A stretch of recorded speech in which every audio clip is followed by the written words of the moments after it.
Hola, som la companyia Clariana. Aquí ens trobem part de l'equip de Pols. Jo soc en Quim Palmadabel, el director i dramaturg.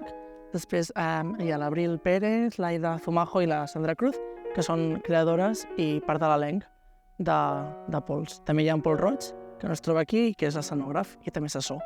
A Pols va sorgir a partir de dos conceptes, que un ve a ser les curiopolítiques i les curiopolicies, que venen a ser el nostre moviment en els espais públics i com ens relacionem i, per tant, molts de cops com estem alienats, no? Dintre del metro, en el bus, a les aceres i, bàsicament, com ens movem en aquests espais.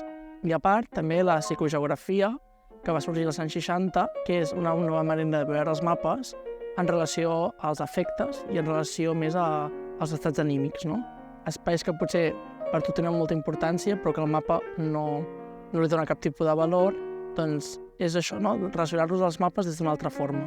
Doncs al Festival Niu el que farem és la primera part de la peça, la mostrarem, ja que seguirem després treballant-hi fins al gener per poder concloure tota una hora sencera de peça i bàsicament el Niu ens ha ofert, no sé, hem tingut la possibilitat de poder venir allà i fer una mostra en públic que ens ajudarà molt per poder saber tenir feedbacks, també veure com funciona en l'espai públic i res, ja veureu, és una peça que hi haurà vinils que es trenquen, música que surt de tocar discos i l'interessant és que bàsicament no utilitzem res electrònic i tot sorgeix del propi espai.